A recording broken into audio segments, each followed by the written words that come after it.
Привет, друзья! Сенсация из Берлина. Немецкое правительство запускает проект по внедрению цифрового гражданства. На первый взгляд это просто удобно. Электронный паспорт, ID, налоговая карточка, медицинская страховка, права. Все будет в одном приложении. Больше не нужно стоять в очередях, таскать с собой документы, переживать за утерю бумаг.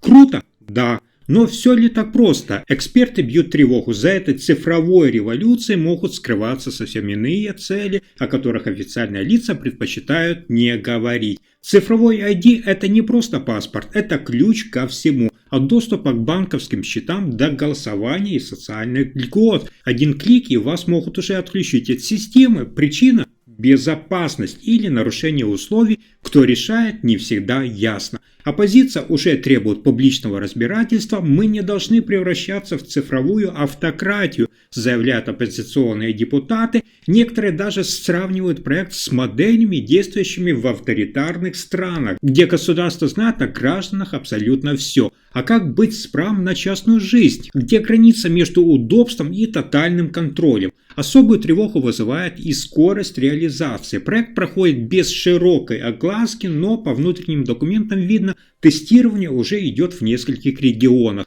Объявление на национальном уровне может быть делом ближайших месяцев. Вопрос, почему так тихо?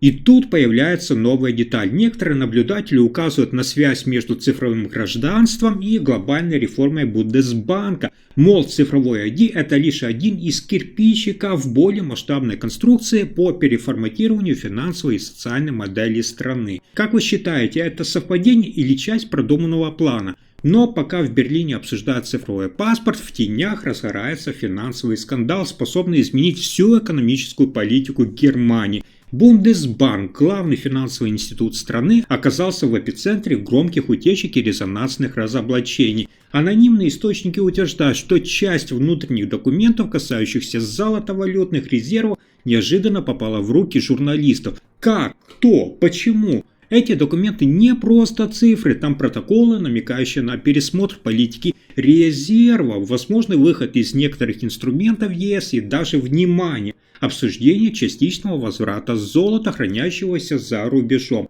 Напомню, Германия одна из крупнейших держателей золотовалютных резервов, большая часть которых десятилетиями находилась в хранилищах за пределами страны. Что же вдруг изменилось? Некоторые предполагают, что это реакция на нестабильность в Евросоюзе. Другие, что это начало независимого курса Фридриха Мерца, который хочет уменьшить влияние Брюсселя и вернуть Германии контроль над ее капиталами. Скептики говорят, это утка, но слишком уж много совпадений. Именно сейчас всплывает вопрос о цифровом гражданстве. Именно сейчас появляются сообщения о закрытых встречах Мерца с военными. И именно сейчас нестандартная активность Бундесбанка. В некоторых кругах уже говорят о возможной финансовой перезагрузке, которая изменит правила игры не только внутри Германии, но и по всей Европе. Будет ли это шаг к свободе или шаг к полной централизации? Официальный Берлин хранит молчание, а граждане гадают, почему так много процессов запускается одновременно и почему все это происходит в тени. Есть ли сегодня общий центр принятия решений? Или Германия вступила в эпоху трансформации, и мы только видим вершину айсберга? В свою очередь немецкие медиа замерли в напряжении. В кулуарах политики все чаще говорят о тайной встрече Фридриха Мерца с военными, которая якобы состоялась в конфиденциальном формате, без официальных заявлений и без присутствия прессы.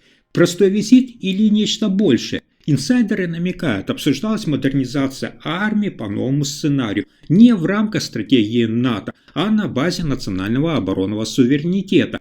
То есть Германия готовится не просто быть частью альянса, а иметь возможность действовать независимо по собственному сценарию при необходимости даже вопреки рекомендациям союзникам. О чем все это говорит? О радикальном сдвиге в мышлении немецкого руководства. После десятилетия, когда Берлин полагался на международные структуры, сегодня при Мерце страна впервые с послевоенного времени говорит о самостоятельной военной политике и делает это уверенно. Зачем? Ответов может быть несколько. Первый – реакция на нестабильность в ЕС и усиление угроз со стороны внешних игроков. Второе. Напряженные отношения внутри Альянса, от разногласий по Украине до споров о финансировании и поставках оружия. И третий, самый интригующий сценарий – это Германия готовится к роли лидера в новой архитектуре Европы, где нет Брюсселя, а Берлин диктует свои правила.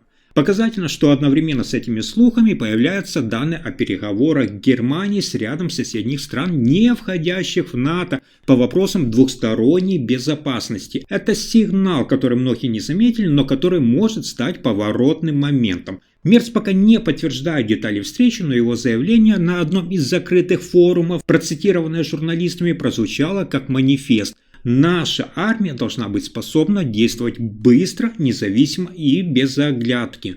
Момент истины приближается, и если все это правда, то Германия стоит на пороге военного переформатирования, способного перевернуть баланс сил в Европе. Интересно то, что в немецком политикуме вспыхнула и новая волна подозрений. После резких инициатив канцлера Мерца по реформам многие начали задаваться вопросом, а кто же на самом деле пишет эти законы? Почему тексты документов появляются молниеносно, согласования проходят за часы, а изменения касаются ключевых сфер от финансов до обороны?